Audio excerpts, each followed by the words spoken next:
They step into the biggest shows with the biggest names, and sometimes they get written on or off in a moment's notice. It's time to find out all the dramatic details of what it's like to be a guest star.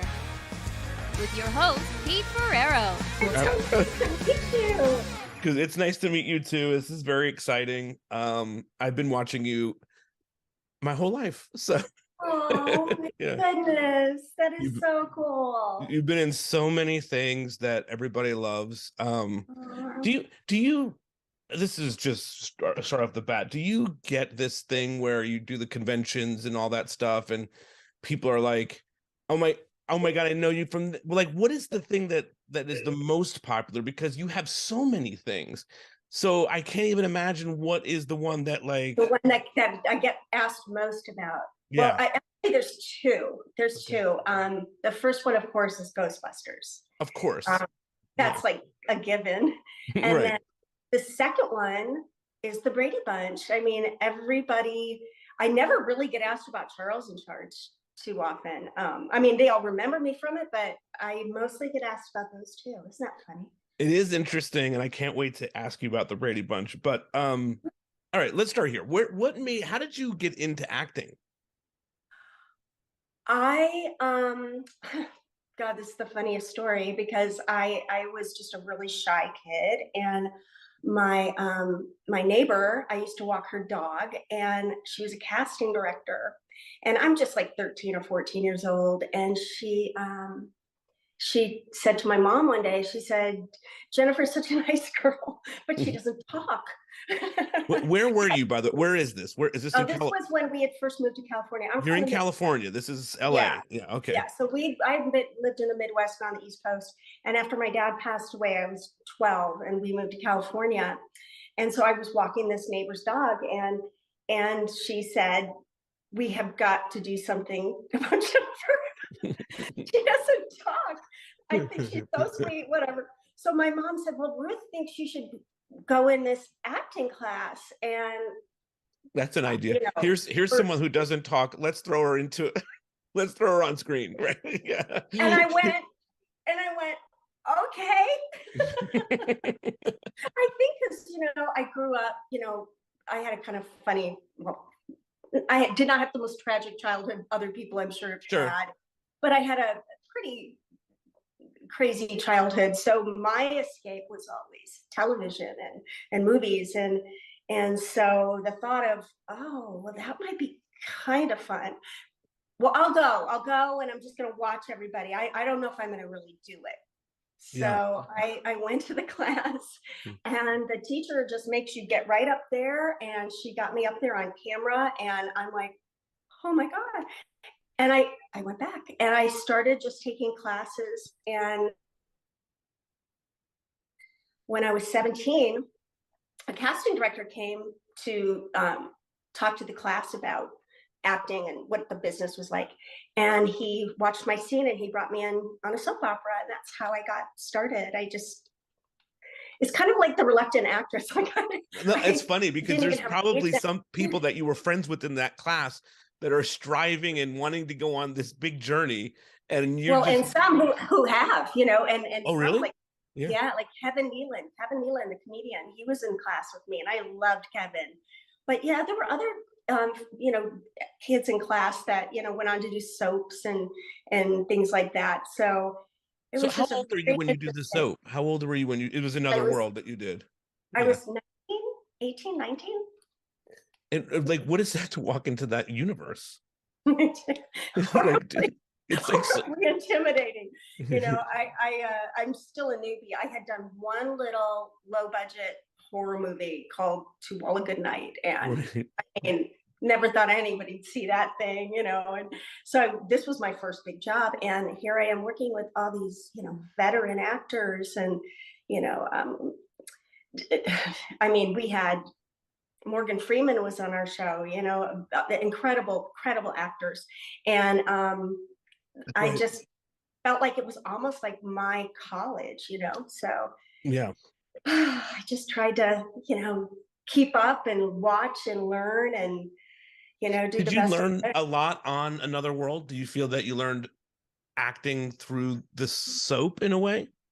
I do. I do think the soaps definitely, they're very difficult to do. I don't care what anybody says. It's Oh, I not an imagine it's live. It's in a way, right? It's not live, but it's you need to know it, right?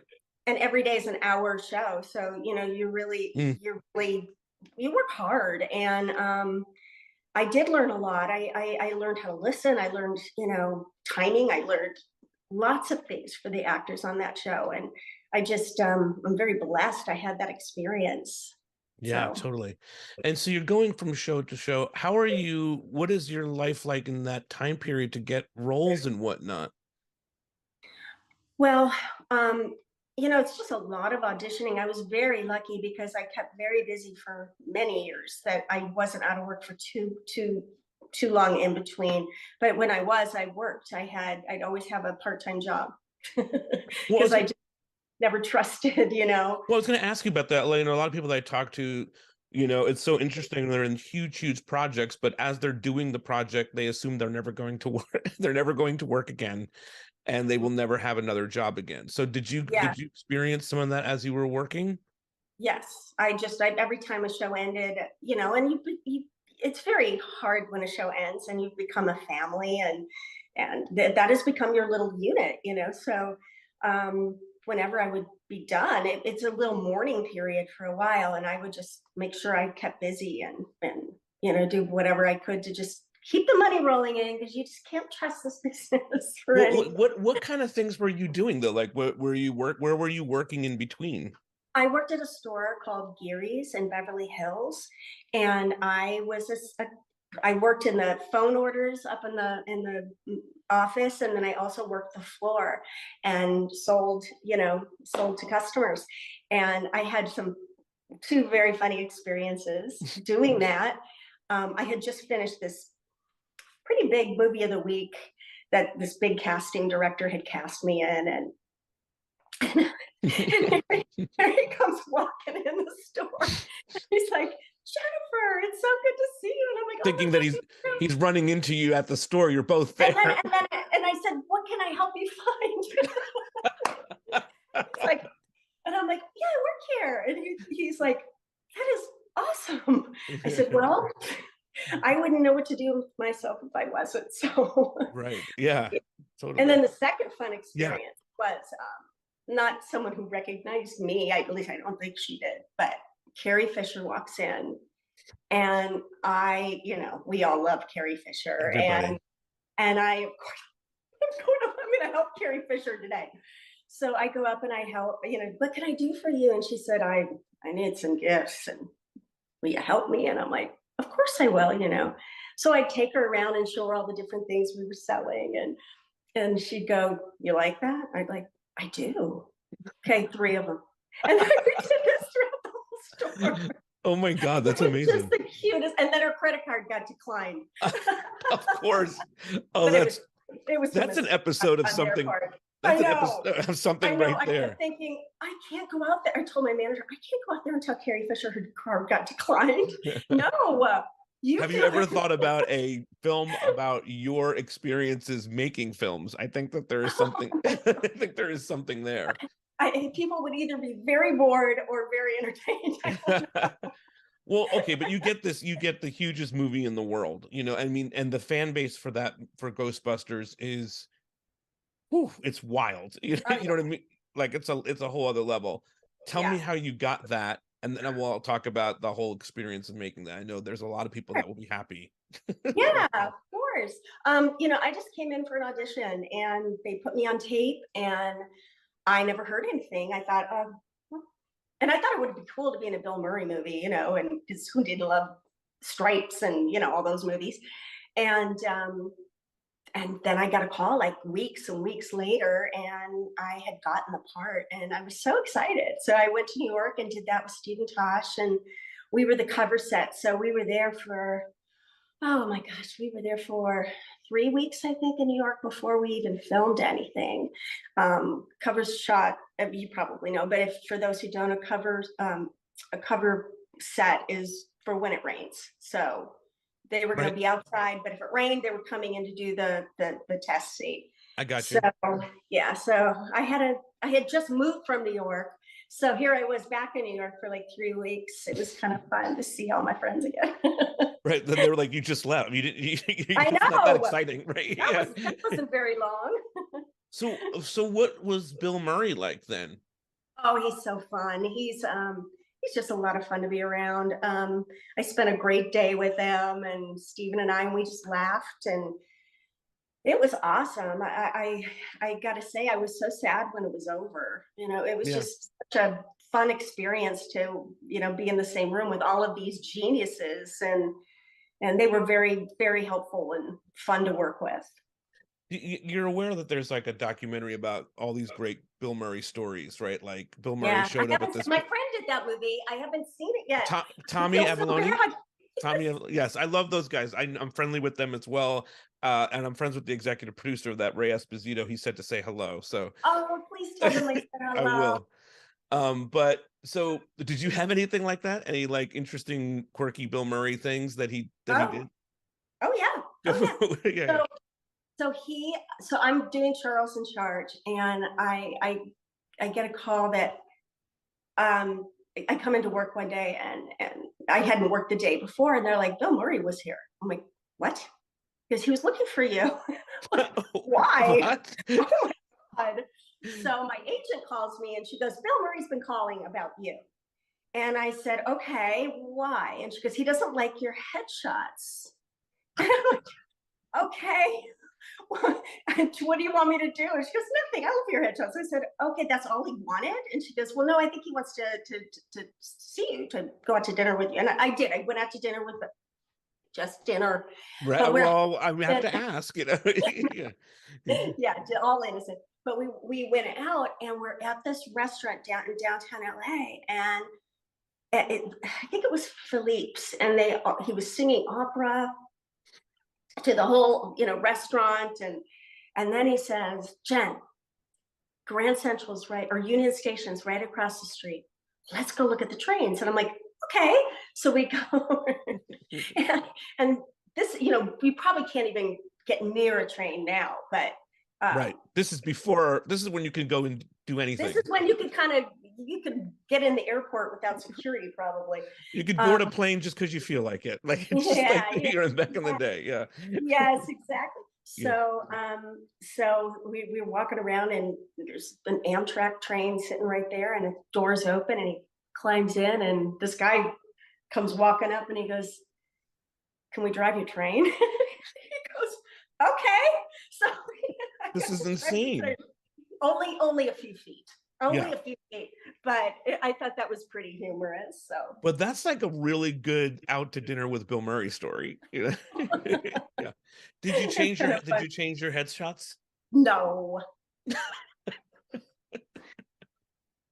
But what's fascinating about that is Charles in Charge. It was years later. It was not like I did Ghostbusters, and I did Ghostbusters, and then I did the pilot for Charles in Charge. And then the movie came out, and then the series started filming. I got you. Do you know what I mean? There was a little downtime from when I did Ghostbusters till it came out, and I had done the pilot, and then Charles and Charles. Yeah. Yeah. And I wasn't supposed to be a series regular on that. I was just a guest spot for the pilot, but you're so good. Well, they were so sweet to meet me, sorry. and I was so flattered. You're so amazing that you have to be a regular on everything that you do. Oh my gosh, thank you. Sorry, that's just my thing. I have to tell you these things. Well, thank you. I saw an interview you did on the Merv Griffin show. Have you seen that in a long time? I get thrown that at me every once in a while. Well, that was some awkward sauce. Like, I mean, you talk about before, you were kind of quiet, and so it's probably easy for you to be an actor in a way, like you can become something.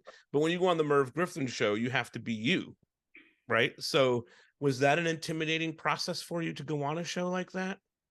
It was the first. Well, maybe I'd done other interview things, but I mean, this was Merv Griffin. It's huge. Yeah. was shaking in my shoes. And I literally, if you hear my voice, it's so soft because I was so nervous. I also talked very much softer then, but oh, I just loved it. He was so sweet to me. I got bumped the first time, but it was so worth it because it was because of Don Rickles.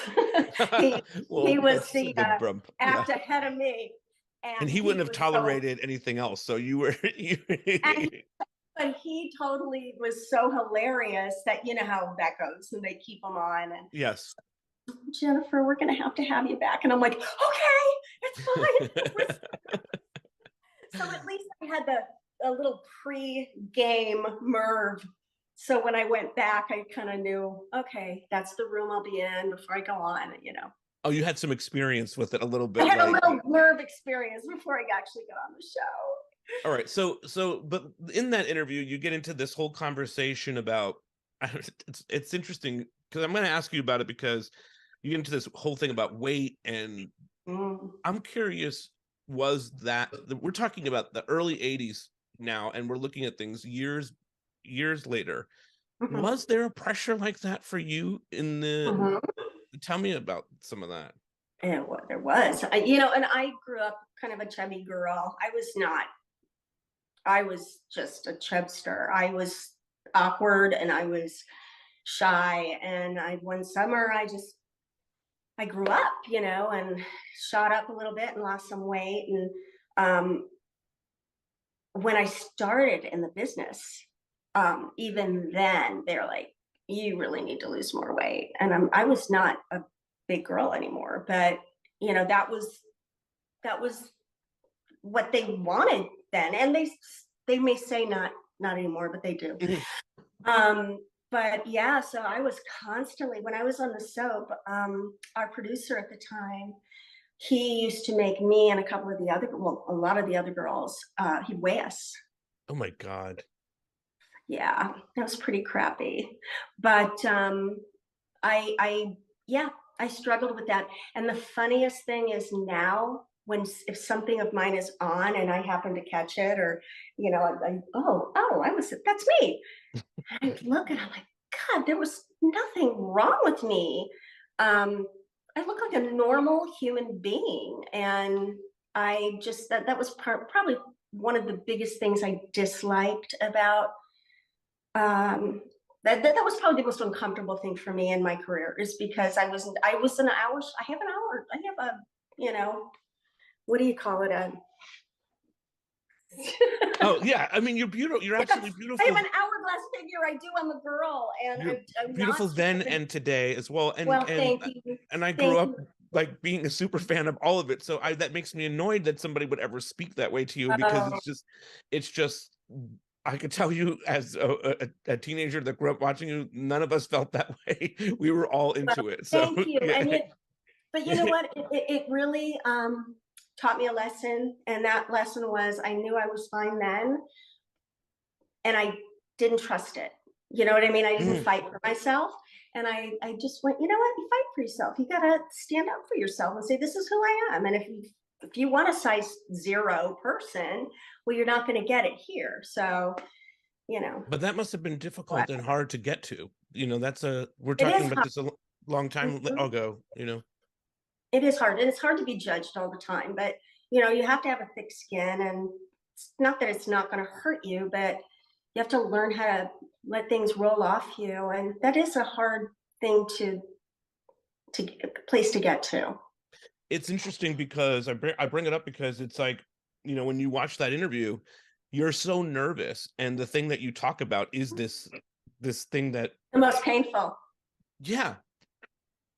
You know, and we were here, Merv Griffin is doing his best to sort of like talk about it with you, but yeah. It's well, I started talking about this at that, you know, after so because I was really tired. I just didn't want anyone else to feel like I did. And so I brought it up, and I'm I'm like most people in the world, you know. You were friendly, I'm sure, in the 80s with other actresses of the time. was it talked about amongst you guys, like especially that weighing situation at the Well, no, because they were all freaking zeros, Peter.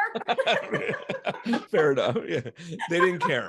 Yeah. Well, they couldn't relate, and for me, for a part of that time, it was embarrassing, Mhm. Yeah, people think you're fat.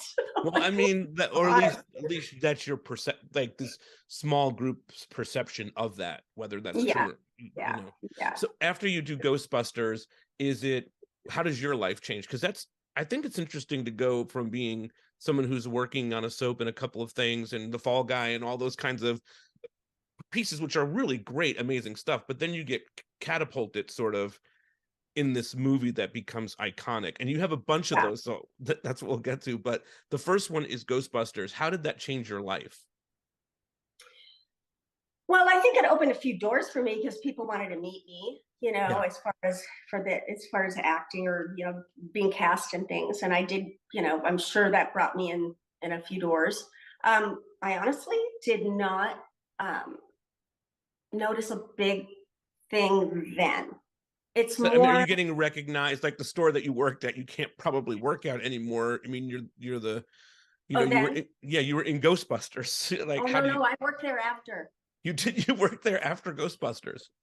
That's pretty amazing. Oh yeah. I worked there until 1993, 94. That is so amazing. Yeah. Meanwhile, I'm like, how can I meet her? Just go to the store. Yeah. All right. But did it change? Did you get recognized more when you started going to places? And yeah, I mean, yes, I definitely, when I was on the soap and Another World, Ghostbusters, Charles in Charge. Sure, I got a lot of recognition from that. People would recognize me, but it's really been since the internet. Like after I kind of retired to have my children. And then I had to go on the internet because my kids were, and I'm like, well, you're not going on without me. So, and then all of a sudden I'm like, who are these people that want to friend me on this Facebook thing? They all love you. Yeah. But I had no idea. And I don't think a lot of people that maybe had left the business, until the internet blew up, right? That you think anyone remembers you, it's. I can't even imagine that you feel that way, but I understand that you do. You know what I mean? Well, I moved too a lot. I left California and went to Idaho and Oregon. Right. My husband and I travel around a lot. He's in the film and TV industry, but he also, his passion is basketball. So he was coaching women's basketball. So we kind of left Hollywood so he could coach, and I was a coach's wife. Oh. And so we've had a really normal, crazy life outside of that business. Did your husband know you from any of these movies? Oh. He just ran into you, or whatever, however you guys met. Yeah. I did a movie of the week called Dreams of Gold with Cliff Robertson and Loretta Swit, who are the most. Loretta's like my mom. I love her. And I met Todd on that movie, and that's history. 1986, and we're still. Oh, that's amazing. Yeah, that's really cool. Yeah. Okay, so I want to talk about the Brady Bunch, because there's a lot of other things I want to talk about that's before that, but this is important because how do you? Okay, you get this part. Tell me how you got Cindy Brady. I mean, and. It's a big iconic role to walk into. So I guess the actress, Susan Olsen, I think, right? Yes. Yeah. She was not agreeing to go back to it. What is your involvement? How do you find out? Walk me through your life. Yeah. Okay. So I get a call that they'd like me to play Cindy Brady. And I'm like, yeah. And my agent, first my agent goes, well, you don't want to do that. And I went, yes, I do. I want to be a Brady. He's not knowing what my childhood was like. Right. Yeah. So to be a Brady was like, are you kidding me? Yes. So I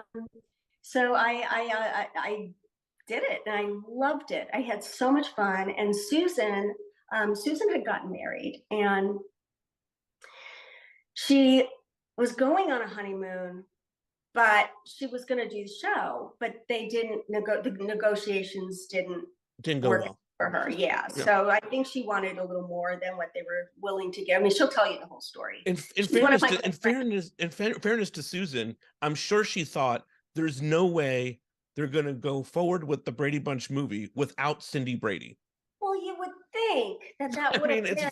It's a fair point. Yeah. Right. And I oh my gosh. So the funny story with this, so I did it, right? And now the other kind of thing that marries this together with me and Christopher Knight is Christopher played my love interest on Another World. So now we're brother and sister, which is really crazy.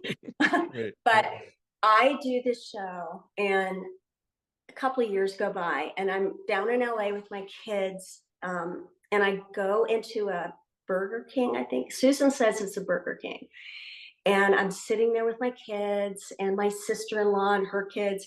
And I look over and I'm like, oh my God, that's Susan Olsen.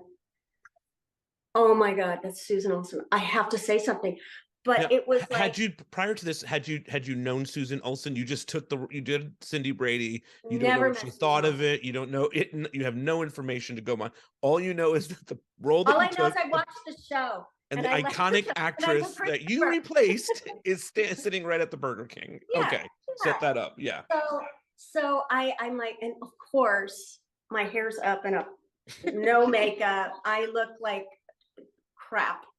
But I'm like, I have to say, I may never run into this girl again. I have to say something. So I went up to her and I went, Susan, hi, you don't know me. My name is Jennifer Runyon, and I played you on the Christmas, and I cannot believe I don't want to bother you. And she goes, are you freaking kidding me? And she gives me this big hug, and oh, I love her so much. And she's one of my really good friends. And we did a podcast together for a while with Willie, my friend Willie. And I just love her. She's a great, great person. That's so fascinating to have that happen and become friends with a very iconic role. Yeah. Well, yeah. Before you walked into that, it's big. Those are big shoes. I mean, that's a big, big show. You knew probably that you would be judged, that you're not Cindy, and that you're stepping in. I always thought you did a wonderful job as Cindy. I remember as a kid saying, you were really great. Not better than, but I thought it was amazing to see. There's nobody else that could have probably done that.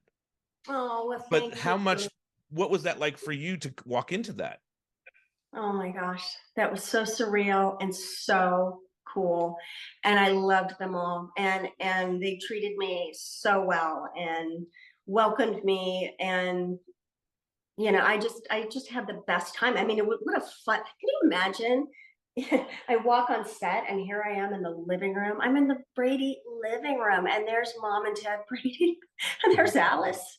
And I'm like, and here's me. You are in your favorite TV show, or maybe one of your favorite. Oh, yes. You know what I mean? You are standing in one of your favorite television shows. That had to be surreal for you. It was crazy good, crazy, and I love that I did it. Did you put any pressure on yourself about being Cindy, or did you just go in and just do it? No. Yeah. I couldn't. I kept thinking, okay, you're just gonna be Christmas Cindy. That's it. You're Christmas Cindy, and that's what Susan calls me. She calls me Christmas Cindy. I'm not a fake. That's a great name. Yeah, that's really awesome. So, yeah. I'm Christmas Cindy. Yeah. But no, I didn't, because I don't. What could I do? I mean, I just thought, just have fun, know. And I did. I had a great time. That's amazing. And all the other actors were cool. Was it at the point where you were like, I'm doing this with Bobby Brady, and like it must be, I don't understand. It's really weird. It's really weird, especially when you've grown up watching a TV show your whole life, and that was your escape. I always dreamed to have a family, like that. The Brady Bunch, Sure, okay, so Charles in Charge is iconic. Another big thing that you did. Tell me about walking into that role. I mean, and like that show now, there's a lot of drama with that show all these years later. Scott Baio's. Where are you on all of that, and what was that experience like for you being on that show? Well, doing the show, I'd never done a sitcom before. I loved comedy. I think that's my favorite genre. And Scott and Willie were just so terrific for me. They helped me so much. I learned a lot with timing and, pacing with comedy, and it was just a great experience. And it's just unfortunate.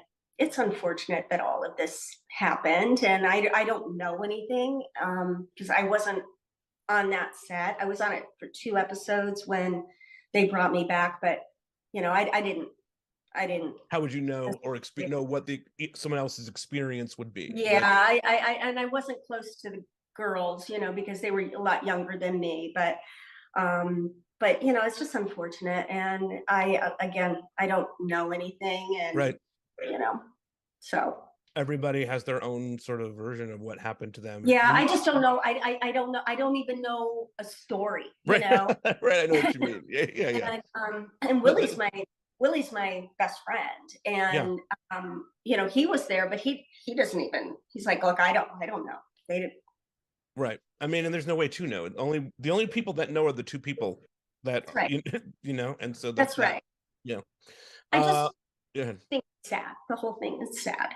Well, it's sad because it's an iconic show that we all grew up with, and you would want sort of like the legacy of that to stand on its own and be able to just talk about, remember Charles in Charge? Oh my God, this was so great. That was so great. But now it's sort of like marred in some sort of controversy, and you don't even know if it should be, right? Because it's yeah, it's sad. It's just well, I'm going to ask you about 90210. I do a podcast about that as well. And so you come onto Beverly Hills 90210, and so you were just talking about the girls on Charles in Charge, and this is another show with, you walk into this show and it's iconic and huge and big. What was that like for you? And what were the girls like on that show?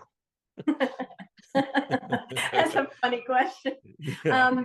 I didn't work with any of the girls, but I met them all, and they were all super cool to me. I had so much fun with Ian. He's a great guy. I mean, it was a fun shoot. It's really always awkward and uncomfortable to walk on a set that they've been on for a number of years, and you're just a guest spot for that, because it's a family, it's a unit, and sometimes when you come on as a guest, you might not feel all the love or the warmth, but they were terrific to me, and I had a really good time on that show. I had a lot of fun. Do you get recognized? Do people bring that up to you a whole bunch too? Because you played this sort of, yes, I don't even know what to call her, but they hated me. They did hate you. It's not a likable character. No, it's kind of a witch with a capital B. I mean, not going to say the word. Thank you. Yes. But was it fun to play something like that? Loved it. Yeah, loved it. I never got too many bad girl roles, so that was one of them for sure. Yeah. Well, what about Luke Perry? Did you get any time with Luke at all during that? And an angel from God. Mm-hmm. Yeah. And Jason, they're all delicious. They're just they're just really good human beings.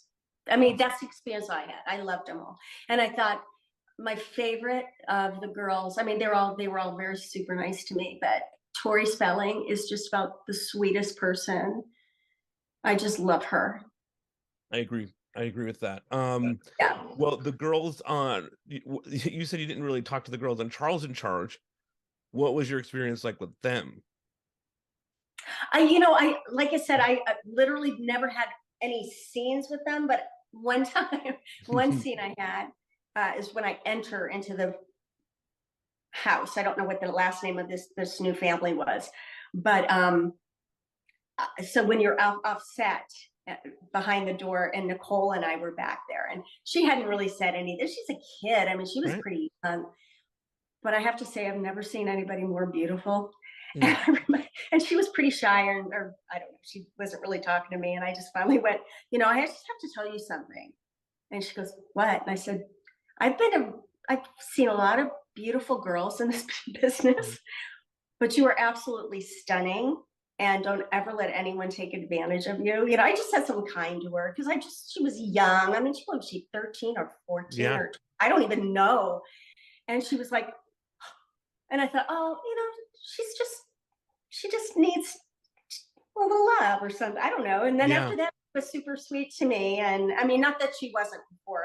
She just wasn't talking to you. Yeah, exactly. Yeah. Nice. I felt like maybe I'm the adult here. I need to break the ice. So it's interesting. So, but it was true what I said. Oh, I believed you. I believe that you felt that way.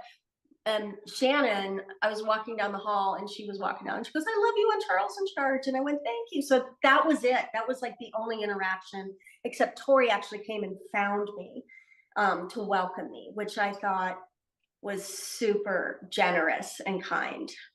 And you know, you wouldn't maybe expect that from her, but she is super sweet, and I've heard that so many times over and over that Tori was a welcoming person, and Luke as well would come to a guest star and say, hey, how are you? You know, welcome to our set, like welcome to our family in a way. Yes, it's lovely when you have that experience. It is. So what is it like sort of being on all these iconic shows and in this time period? Like, you must be, obviously they love you for the reason that you're so talented and so good in everything that you do. but like, you can be trusted in these parts to come onto 90210, to be in a Charles in Charge, right? Yeah, I really had so much fun in my whole run that I did, and I got to work with some amazing people. Jason Bateman, I did. I think it was called Hogan's Family. That's right, Valerie. I did. Yeah, it was Valerie, and then it was Hogan's Family, and I did an episode of that, and he was great. And so I always felt like, how blessed am I? I mean, how is this happening to me?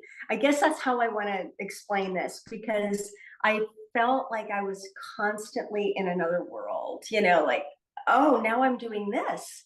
Oh my God, I used to watch this. I used to watch James Garner on television all the time. Oh my God, now he's going to play my father in a movie, you know, and you know, I was just blown away all the time, because I'm a Midwest girl. I'm from the Midwest. I didn't, you know, grow up in this business. So it was just, it was really fun. I had a really, really good experience in my career.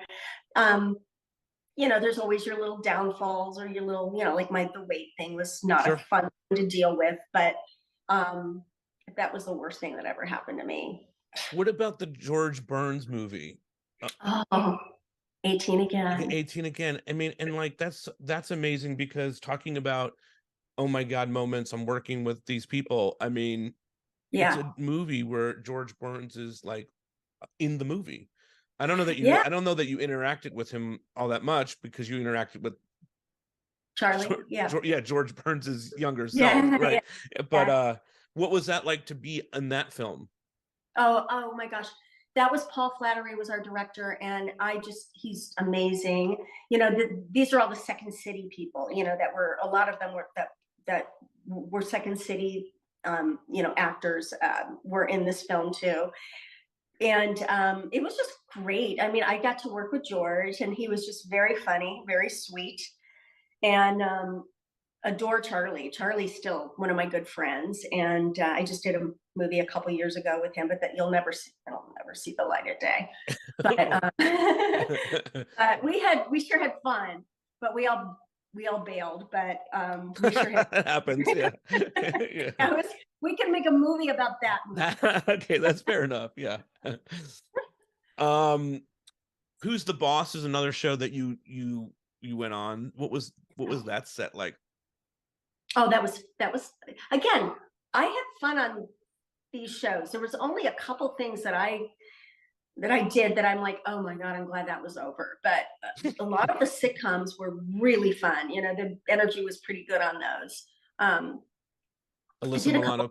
I did a couple pilots that I'm and the pilots are odd, because, you know, there's a lot of pressure for the producers and for the network, and, you know, they're trying to sell it. And so they're uber, you know, as they should be. They're on they're on edge. They want to make a good show. So it's not as quite as peaceful of a set, maybe, if that makes any sense. It At does. least that's the feeling I would always get on a pilot. Some pilots. There's a lot of pressure because they're trying. It's not just about you. It's about like, we want this to go to shoot and all this stuff. Yeah.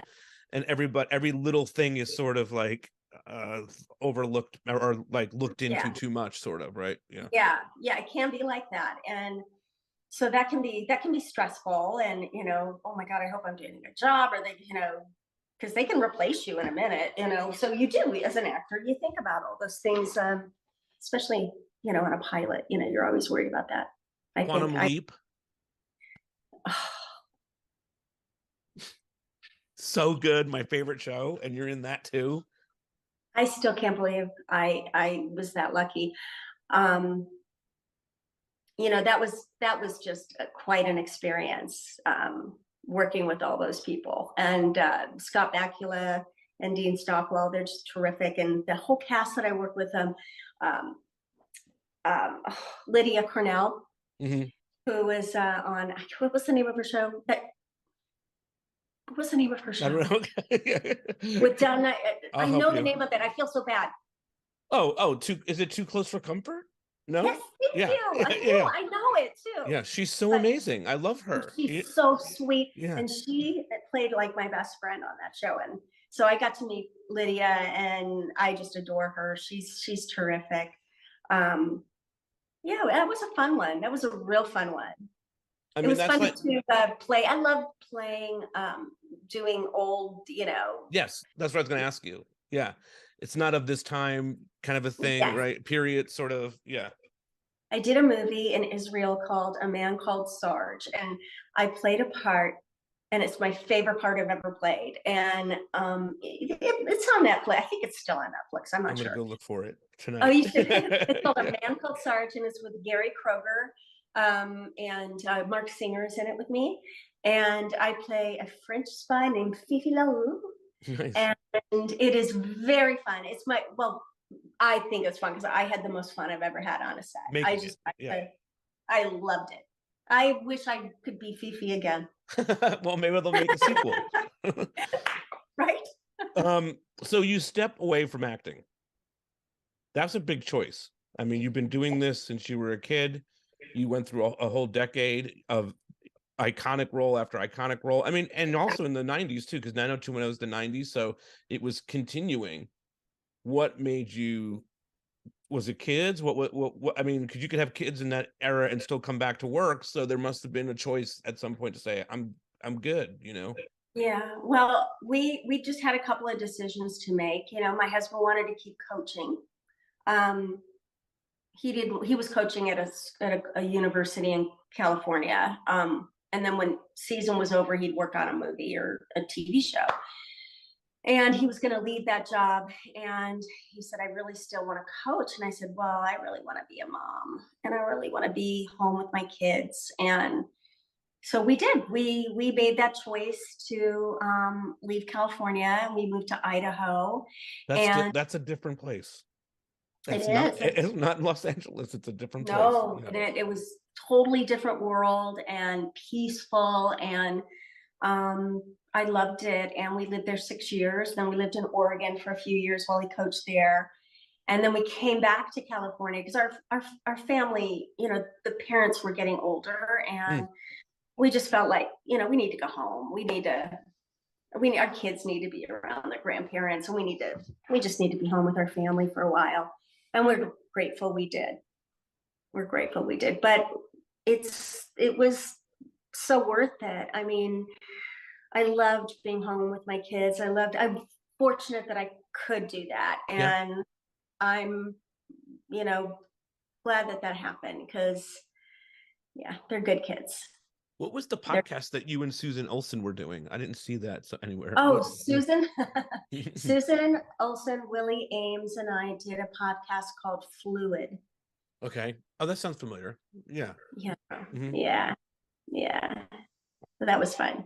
Yeah, totally. And then, but you did come back to acting because I seen in IMDb that you've done some stuff, right? Yeah, I did a couple of little things for friends, and I've not back. But Yeah.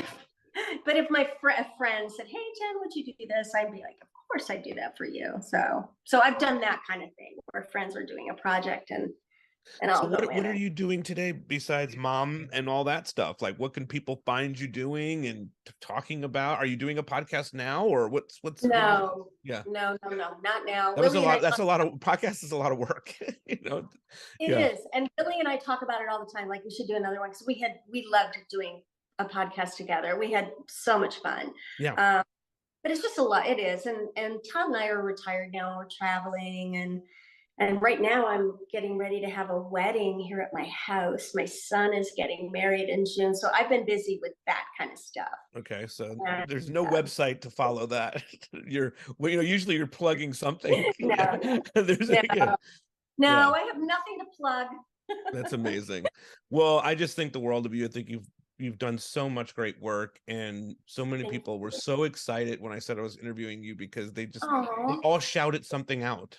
You know what I mean? Oh, you're kidding. And it's always so different. Like you said, like Charles in Charge or Ghostbusters. Ghostbusters is the most popular, I think, but Yeah. then the Cindy Brady thing and all of that stuff. So it's a testament to how incredible of an actor that you were, and Oh, thank that you. you were able to, just because it's not easy to be in, it's hard to be in one iconic thing, right? But to be in several of them, it's pretty awesome. Yes.